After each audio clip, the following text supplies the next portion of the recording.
अपना उत्तराखंड में आप सभी का बहुत स्वागत है। मैं हूं आपके साथ अमनदीप। चलिए खबरों की शुरुआत करेंगे। सबसे पहले बात करेंगे देहरादून की। देहरादून से पहली बड़ी खबर मिल रही है, जहां पर कॉर्बेट टाइगर सफारी मामले में सीबीआई कल तीसरी बार फॉरेस्ट हेडक्वार्टर पहुंची, जहां फॉरेस्ट चीफ से वित्त से जुड़े डॉक्यूमेंट भी मांगे गए। आपको बता दें कि शुक्रवार को सीबीआई की टीम पाखरो में फील्ड विजिट पर भी जा चुकी है, तो वहीं वन विभाग में सीबीआई की जांच से हड़कंप मचा हुआ है। सारा जानकारी के साथ में सुनील अप्रभात जुड़ गए हैं। सुनील, लगातार सीबीआई की टीम जांच कर रही है, वहीं वन विभाग में भी हड़कंप देखा जा रहा है इस जांच के बाद में। अब इसको लेकर अभी ताजा अपडेट क्या है, वो कौन कौन से डॉक्यूमेंट जिसको खंगाले जा रहे हैं, क्या अहम डॉक्यूमेंट्स सीबीआई की टीम हाथ लगे हैं? देखिए, सीबीआई ने इस मामले की गहनता से जांच शुरू कर दी है और जिस तरह से इस पूरे मामले में करीब 3.5 करोड़ का लेन देन ऐसा है जिसको विजिलेंस ने भी पूर्व में इलीगल ठहराया है कि इलीगल रूप से ये पेमेंट की गई। सीबीआई इस बात की भी पड़ताल कर रही है और कल तीसरी बार सीबीआई जब फॉरेस्ट हेडक्वार्टर पहुंची तो उसका मुख्य मकसद यही था। उन्होंने फॉरेस्ट चीफ से वो तमाम डॉक्यूमेंट्स मांगे वित्त से जुड़े हुए, जिसके चलते ये पैसा ट्रांसफर किया गया कुछ प्राइवेट एजेंसियों को, जिसमें डाउट है कि इलीगल तरीके से ये पैसा खातों में ट्रांसफर किया गया। इसके अलावा सीबीआई ने पाखरो में कॉर्बेट टाइगर रिजर्व जाकर पाखरो में ग्राउंड वेरिफिकेशन भी वहां पर किया। करीब 7 से 8 घंटे सीबीआई पाखरो टाइगर रिजर्व के एरिया में रही, जहां पे ये आरोप है कि करीब 6000 कुछ अधिकारियों के नाम भी सामने आए थे, जिनको लेकर कहा जा रहा था कि आने वाले दिनों में उन पर भी एक्शन हो सकता है। क्या कुछ नाम अभी तक साफ हो पाए हैं, क्लियर हो पाए कि वो कौन कौन से अधिकारी हैं जिन पर गाज गिर सकती है?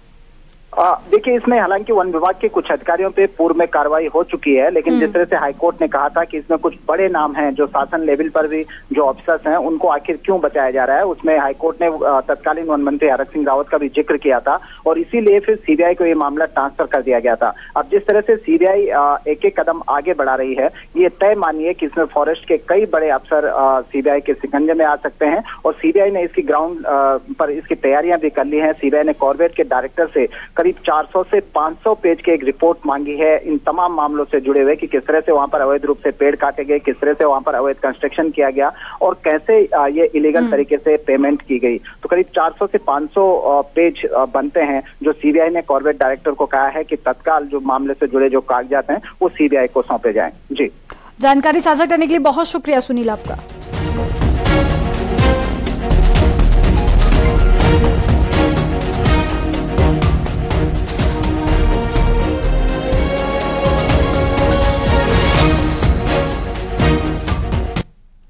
देहरादून से बड़ी खबर मिल रही है, जहां पर मौसम विभाग ने उत्तराखंड के 5 जिलों में हल्की बारिश का पूर्व अनुमान जारी किया है। चमोली, रुद्रप्रयाग, उत्तरकाशी, बागेश्वर, पिथौरागढ़ में कहीं कहीं बारिश हो सकती है और बारिश के चलते 2 डिग्री तक तापमान पारा नीचे भी आ सकता है, जिसकी वजह से ठंड बढ़ सकती है। देहरादून में हल्की बारिश भी हो रही है। बागेश्वर, पिथौरागढ़ की तस्वीरें भी आपको दिखा रहे हैं। चमोली, रुद्रप्रयाग, उत्तरकाशी में अलर्ट जारी कर दिया गया है। ज्यादा जानकारी के साथ में भारती सकलानी जुड़ गई है देहरादून से। भारतीय, उत्तरकाशी की तस्वीरें हम देख रहे हैं कि बारिश हो रही है, तापमान में भी गिरावट दर्ज की जा रही है। मौसम को लेकर क्या अपडेट है? देखिए, फिलहाल तो बारिश नहीं है, लेकिन चमोली, रुद्रप्रयाग, उत्तरकाशी, बागेश्वर, पिथौरागढ़ में कहीं कहीं पर हल्की बारिश हो सकती है। देहरादून में भी इस वक्त मौसम एकदम साफ बना हुआ है, धूप खिली हुई है, लेकिन अगले 24 घंटे के लिए मौसम विज्ञान केंद्र की तरफ से ये कहा गया है कि इन इलाकों में, जैसे मैंने बताया, चमोली, रुद्रप्रयाग, उत्तरकाशी, बागेश्वर, पिथौरागढ़, यहाँ पर हल्की बारिश की संभावनाएं है। तापमान भी नीचे आ सकता है। मुक्तेश्वर में अगर मैं अभी बताऊं तो सामान्य से 4 डिग्री तक कम दर्ज किया गया है अधिकतम तापमान। इसके अलावा उत्तराखंड के मैदानी क्षेत्रों में भी सुबह और शाम के जो तापमान है उसमें गिरावट देखने को मिली है 1 से 2 डिग्री तक। लेकिन फिलहाल मौसम साफ है और अगले 24 घंटे के लिए कहा जा रहा है कि कहीं कहीं पर बारिश हो सकती है। जानकारी देने के लिए बहुत शुक्रिया भारती आपका।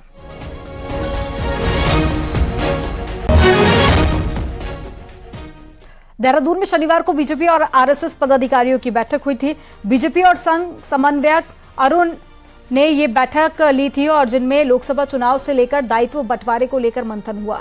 बीजापुर सेफ हाउस में ये बैठक हुई, जिसमें सीएम धामी के साथ में बीजेपी प्रदेश प्रभारी दुष्यंत कुमार गौतम, प्रदेश अध्यक्ष महेंद्र भट्ट भी मौजूद रहे।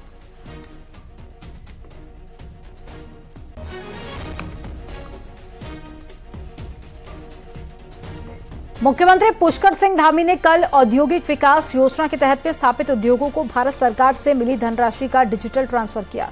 जिसमें 90 करोड़ रुपए लाभार्थियों के बैंक खाते में डाले गए। औद्योगिक विकास योजना 2017 के तहत में हिमालयी राज्यों उत्तराखंड और हिमाचल प्रदेश में औद्योगिकीकरण को प्रोत्साहित करने के लिए 5 करोड़ रुपए तक की सब्सिडी दी जाती है। तो वहीं राज्य को सहयोग देने के लिए सीएम पुष्कर सिंह धामी ने प्रधानमंत्री नरेंद्र मोदी और केंद्रीय मंत्री पीयूष गोयल का आभार जताया।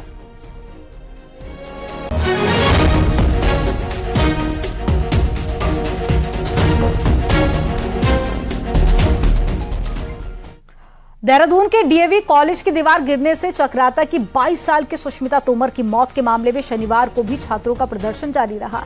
लड़की को इंसाफ दिलाने की मांग और कॉलेज प्रबंधन की लापरवाही का आरोप लगाते हुए कॉलेज के 2 छात्र कल टावर पर चढ़ गए, जिन्हें काफी देर बाद में एसडीआरएफ की टीम ने नीचे उतारा और एक तरफ टावर पर चढ़कर स्टूडेंट्स ने प्रदर्शन किया तो वहीं दूसरी तरफ सड़क पर छात्र संगठन से जुड़े स्टूडेंट्स हंगामा करते हुए नजर आए। हालांकि इस पूरे मामले में डालनवाला थाना क्षेत्र में कॉलेज प्रबंधन के खिलाफ में मुकदमा दर्ज भी हो चुका है। आपको बता दें कि लड़की अपने भाई के साथ में जा रही थी, तभी कॉलेज की दीवार गिरने से उसकी मौत हो गई।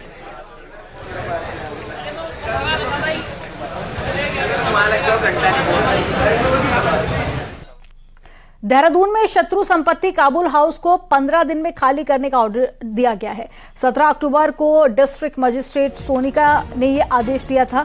डीएम कोर्ट की तरफ से जारी ऑर्डर में साफ कहा गया है कि ये संपत्ति अब सरकार की है, जिसे 15 दिन में खाली कराया जाए। और देहरादून के सर्वे चौक के नजदीक ईसी रोड पर काबुल हाउस है। दरअसल काबुल हाउस का संबंध अफगान राज परिवार से है और ये संपत्ति राजघराने से जुड़े लोगों के पास थी, जो कि भारत और पाकिस्तान के विभाजन के बाद में पाकिस्तान में बस गए थे और तभी से ये प्रॉपर्टी विवादों में रही है। अब इसको शत्रु संपत्ति घोषित कर दिया गया है। और आपको बता दें कि शत्रु संपत्ति वो संपत्ति होती है जिसके मालिकान देश के विभाजन के बाद में पाकिस्तान जाकर बस गए हैं।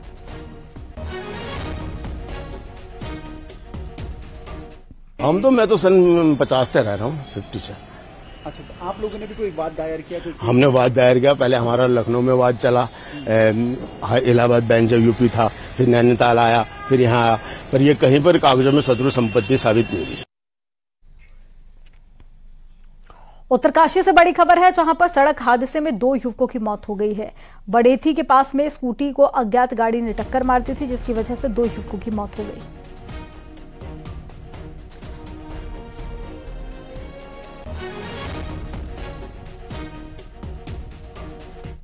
चमोली में बद्रीनाथ नेशनल हाईवे पर विष्णु प्रयाग के पास में हादसा हो गया। यहां पर हाईवे पर टेम्पो ट्रैवलर पलट गया। हादसे के वक्त में टेम्पो ट्रैवलर में 17 यात्री सवार थे। सभी यात्रियों को हादसे में मामूली चोट आई है। सभी यात्री चारधाम यात्रा पर आए हुए थे और विष्णु प्रयाग के पास में हादसे का शिकार हो गए।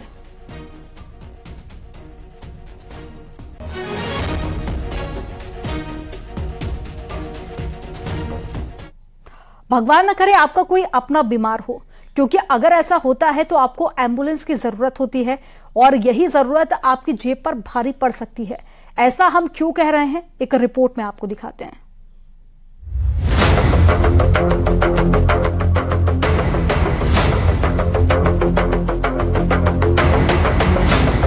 घर में मौजूद गंभीर मरीज को अस्पताल ले जाना हो या छोटे अस्पताल में भर्ती मरीज को हायर सेंटर, सबसे पहले यही एम्बुलेंस आपकी मददगार होती है, जिसके जरिए आप जल्दी से जल्दी मरीज को अस्पताल तक ले जा सकते हैं।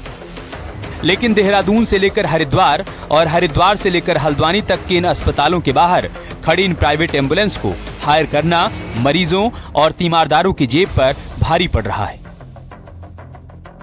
क्योंकि एम्बुलेंस चलाने वाले परेशानी में फंसे तीमारदारों से मनमाना किराया वसूल रहे हैं। खुद सरकारी एम्बुलेंस के ड्राइवर मान रहे हैं कि प्राइवेट एम्बुलेंस वाले मरीजों की मजबूरी का फायदा उठा रहे हैं। वही है, जैसे पेशेंट को यहाँ जहाँ तक गरीब आदमी आता है, अमीर तो आता नहीं कि यहाँ प्राइवेट अस्पताल जाएगा, तो यहाँ से पेशेंट को जैसे कि भाई हम जिस अस्पताल जाएंगे वहाँ कम रेट में होगा, जो भी है इलाज अच्छा मिलेगा, ऐसे करके ले आते हैं। लास्ट में अच्छा खासा बिल बना के दे देते हैं। ये हमने इसकी शिकायत पहले हमने डीएम साहब से करी थी और यहाँ सीएम साहब से संज्ञान में डाली थी बात। ये रेट जो परिवहन निगम ने दे रखे हैं वही रेट लिया जाता है, और जो 5 नंबर गेट पे वो बाहर अदर हॉस्पिटल की गाड़ियाँ लगती हैं, वहाँ पे रेट और लूटपाट वहीं पे है। वहाँ पे दलाली है, या लूटपाट जो है वहाँ 5 नंबर गेट पे, यहाँ नहीं है। यहाँ जो आओगे वहाँ पर आपको उस उत्तराखंड सरकार ने जो रेट दे रखा उससे कम पैसा लिया जाता है। रुड़की सिविल अस्पताल के बाहर खड़ी इन एम्बुलेंस का तो और भी बुरा हाल है। एम्बुलेंस की बात करते ही ये तीमारदारों से इतना पैसा मांगते हैं कि पहले से परेशानी में फंसे शख्स के पसीने छूट जाएं। जब भी किसी की तबीयत खराब होती है, इमरजेंसी केस होता है, तो उसमें एम्बुलेंस को हम बुलाते हैं। तो उस सिचुएशन में ये क्या करते हैं, एम्बुलेंस वाले अपना मनचाहा जो मूल्य होता है वो अपनी तरीके से वसूलते हैं, जो कि बिल्कुल गलत है। उस इमरजेंसी केस में समझ में नहीं आता, कुछ लोग गरीब होते हैं जो इनका मूल्य नहीं पे कर सकते। छोटी रकम तो वसूलेंगे। देखिए अब इनका तो नेटवर्क है ना पूरा, वो इधर से पेशेंट से भी ले रहे हैं मोटा पैसा, उधर हॉस्पिटलों से भी कमीशन ले रहे हैं। दोनों तरफ से उनका कमीशन तय है और मोटी अच्छी चांदी काट रहे हैं ये लोग सब लोग। हल्द्वानी में कुमाऊं के सबसे बड़े अस्पताल सुशीला तिवारी अस्पताल के बाहर आपको लाइन में खड़ी ये एम्बुलेंस 24 घंटे मिल जाएंगी। मरीजों और तीमारदारों की शिकायतें यहाँ के एम्बुलेंस वालों के बारे में भी कुछ वैसी हैं जैसी देहरादून और रुड़की में। लेकिन एम्बुलेंस ड्राइवर ये बात मानने को तैयार नहीं। उल्टा उनका दावा है कि वो ट्रांसपोर्ट डिपार्टमेंट द्वारा तय रेट से कम रेट पर मरीजों को ले जा रहे हैं। ऐसा कोई आरोप नहीं लगाना चाहिए। हमारा जो है हम कम से कम ही लेके जाते हैं सबसे ज़्यादा पैसे एम्बुलेंस में। यहाँ पे कंपटीशन इतना है, कोई 2500 कहेगा बरेली के तो 2000 रुपये कर देते हैं, 2200 कर देते हैं। कंपटीशन बहुत है। जो ITO से रेट लिस्ट आई है उससे भी कम से कम 20 गुना कम पैसों में और यहाँ से गाड़ियाँ जाती है और रातों दिन सेवा दी जाती है। कभी कभी फ्री में भी छोड़ा जाता है। ये तामेदारों का कहना गलत है कि हम लोग पैसे ज़्यादा ले रहे हैं। आप रेट लिस्ट के अनुसार देख लीजिए कि क्या रेट है। हालांकि ये एम्बुलेंस ड्राइवर के दावे हैं, हकीकत इससे बिल्कुल अलग है। दूसरी तरफ ट्रांसपोर्ट डिपार्टमेंट की दलील है कि उन्होंने एम्बुलेंस के रेट घंटे और किलोमीटर के हिसाब से तय कर रखे हैं। इससे ज्यादा पैसा लेने पर एम्बुलेंस वालों के खिलाफ कार्रवाई की जाएगी। किराया है 800 रुपया, AC एम्बुलेंस का 1200 रुपया है और अगर वो ICU एम्बुलेंस होती है तो उसका किराया है 3000 रुपये। किराए के संबंध में जो जानकारियां हैं ये एम्बुलेंस एसोसिएशन को और इनके लोगों को भी उपलब्ध करा दी गई हैं। इसके अलावा अगर 15 किलोमीटर से अधिक के लिए ये जाते हैं तो 18 रुपये प्रति किलोमीटर साधारण एम्बुलेंस के लिए और 20 रुपये प्रति किलोमीटर AC एम्बुलेंस के लिए और 45 रुपये प्रति किलोमीटर जो ICU एम्बुलेंस है उनके लिए निर्धारित किया गया है। दरअसल कई दफा बेहतर इलाज के लिए मरीजों को एक अस्पताल से दूसरे अस्पताल ले जाना पड़ता है। ऐसे में तीमारदारों के सामने मरता क्या न करता जैसे हालात पैदा हो जाते हैं और इन्हीं हालात का फायदा उठाते हैं प्राइवेट एम्बुलेंस वाले, जो परेशानी में फंसे शख्स से मनमाना किराया वसूलते हैं। एक कतार में खड़ी इन एम्बुलेंस के ड्राइवर की ऐसी एकता होती है जिसे तोड़ पाना किसी तीमारदार के बस की बात नहीं है। ऐसे में मजबूरी में मरीजों को मुंह मांगे रेट देने पड़ते हैं। देहरादून से भारती सकलानी और रुड़की से मनोज जुयाल के साथ हल्द्वानी से शैलेंद्र नेगी की रिपोर्ट।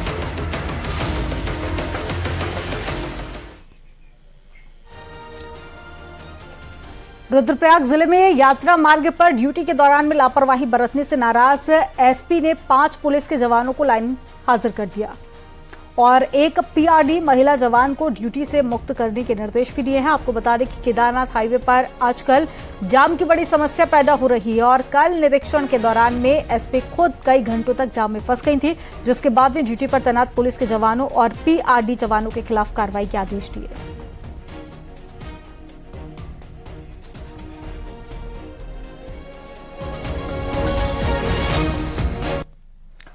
इस त्योहारी सीजन में अगर आप भी नई गाड़ी खरीदने की सोच रहे हैं तो हमारी ये खबर आपके लिए है, क्योंकि हो सकता है कि आप ग्रह नक्षत्र देखकर तो 2 व्हीलर या फिर 4 व्हीलर खरीद रहे हो, वो चालान के चक्कर में आपको पुलिस और परिवहन विभाग के चक्कर कटवा दे। एक रिपोर्ट के जरिए आपको दिखाते हैं।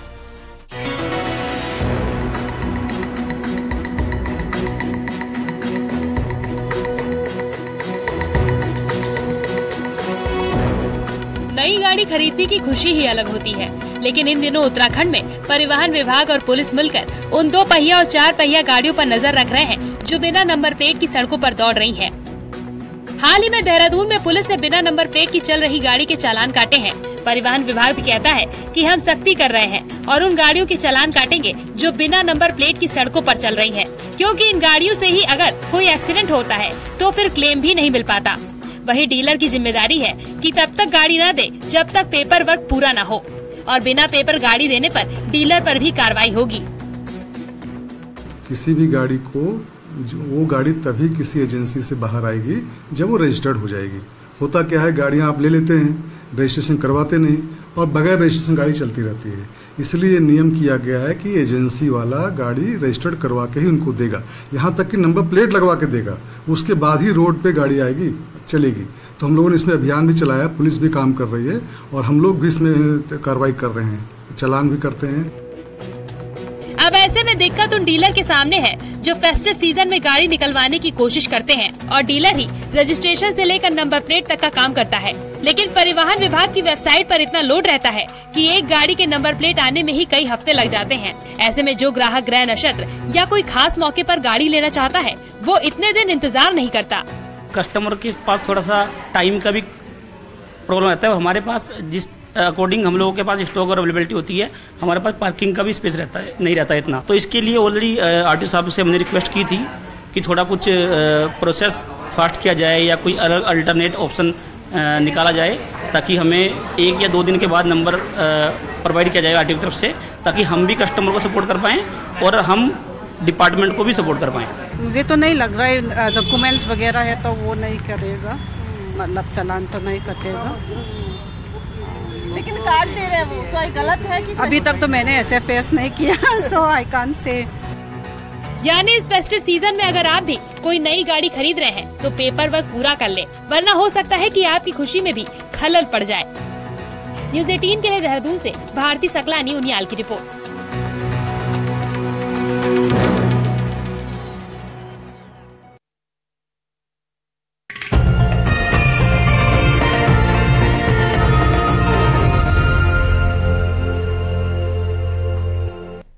आज नवरात्रि का 8वां दिन यानी कि महाअष्टमी है। महाअष्टमी को मां गौरी की पूजा अर्चना होती है और इसे दुर्गा अष्टमी भी कहते हैं। मान्यता है कि नवरात्रि में अगर 9 दिन तक पूजा और व्रत ना कर पाए हों तो अष्टमी और नवमी के दिन में व्रत रखकर देवी की उपासना करने से पूरे 9 दिन की पूजा का फल मिलता है।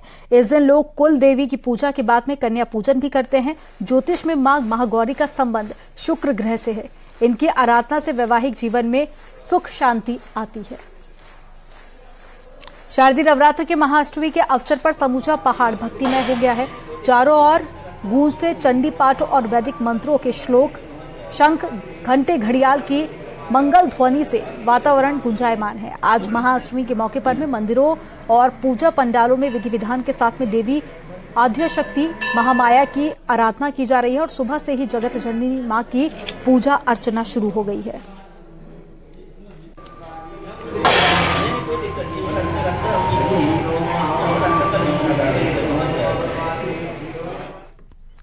ऋषिकेश के मंदिरों में आज अष्टमी की धूम है। देवी मां के 8वें स्वरूप महागौरी की पूजा की जा रही है। सौभाग्य, धन, संपदा, सौंदर्य की अधिशास्त्री देवी महागौरी हैं। जब भगवान शिव ने माता काली पर गंगा जल छिड़का था तो महागौरी हो गई थी। घरों में हरियाली काट के कन्या पूजन किया जा रहा है और साथ ही आज रात भर जागरण और माता की चौकी भजन कीर्तन चलता रहेगा। इस अवसर पर देवी डोली भी ऋषिकेश पधार के भक्तों को दर्शन दे रही है। कृपा है, सब बच्चों को सुख शांति मिली, नौकरी मिली है, सब कुछ मिला है माँ से। मन में बहुत शांति रहती है, बहुत अच्छा लगता है माँ के दरबार में।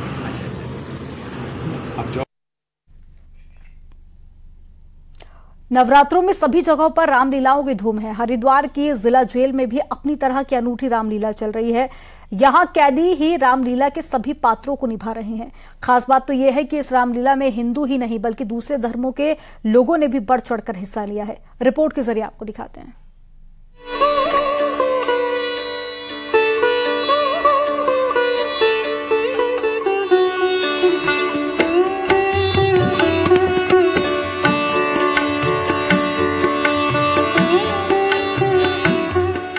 जेल का नाम सुनते ही अक्सर जेल में बंद खूंखार अपराधियों और भय के वातावरण जैसे नजारे आंखों में कौंधते हैं। लेकिन हरिद्वार जिला कारागार का नजारा इन दिनों बिल्कुल जुदा है। नवरात्र के पावन दिनों में जेल में ही रामलीला चल रही है। यहाँ जेल के कैदी ही राम लक्ष्मण सीता समेत रामलीला के अन्य सभी पात्रों को बखूबी न सिर्फ निभा रहे हैं बल्कि उससे प्रेरणा भी ले रहे हैं। अब समझी। वहीं अन्य कैदी बैठकर रामलीला के मनोरंजन का लुत्फ उठा रहे हैं। हम सभी बंदी भाई मिलके आपस में 1 महीने तक इसकी प्रैक्टिस करते हैं और जब से यहाँ पर सर आए हैं तब से ही रामलीला का मंचन आयोजन हो रहा है। यहाँ पर मुझे 3रा साल हो गया है राम का किरदार करते हुए। हमको सर ऐसा फील होता है कि हम भगवान के रूप में आ गए हैं एक तरीके से। हमको ऐसा लगता ही नहीं हम जेल में हैं, हमको लग रहा है हम बाहर कहीं अच्छे ग्राउंड पे, लेवल पे, अच्छे उस पे मंचन पे नहीं वो कर रहे हैं प्रदर्शन। जेल के नेगेटिव माहौल को आध्यात्मिकता से पॉजिटिव बनाने के लिए जेल प्रशासन कई धार्मिक आयोजन करता है। भैया लक्ष्मण। पिछले 3 सालों से यहाँ रामलीला भी कराई जा रही है। जेल अधीक्षक के मुताबिक सभी बंदी पूरे उत्साह से बढ़ चढ़ कर रामलीला का मंचन करते हैं। खास बात यह है कि सिर्फ हिंदू ही नहीं बल्कि कुछ मुस्लिम कलाकार भी रामलीला में बढ़ चढ़कर हिस्सा लेते हैं। इसमें जो हमारे कलाकार हैं वो सभी धर्मों के कलाकार हैं, वो हिंदू भी हैं, मुस्लिम भी हैं और ईसाई भी हैं, सिख भी हैं। इनका सामूहिक सहयोग जो है हमें रामलीला के आयोजन में प्राप्त होता है। साधु संत भी मानते हैं कि ये एक अच्छा प्रयास है। जेल में अलग अलग गुनाहों की सजा काट रहे अपराधियों के बीच रामलीला को दर्शाना उनके हृदय परिवर्तन में सहायक होगा और वे भगवान राम के जीवन से प्रेरणा लेंगे। जो आपकी चोरियां करने की वृत्ति है, जो क्राइम जो आपने किया उसको छोड़ दो, अब आप राम बनो, लक्ष्मण बनो, ऐसे उनको वहाँ सिखाया जाता है। रामलीला के पात्र निभाने वाले सभी कैदी 1 महीने तक इसका अभ्यास करते हैं और फिर किसी सधे हुए कलाकार की तरह शानदार अभिनय कर रामलीला के पात्रों को जीवंत करते हैं, जिससे जेल का माहौल भक्ति में उठता है। न्यूज़ 18 के लिए हरिद्वार से पुलकित शुक्ला की रिपोर्ट।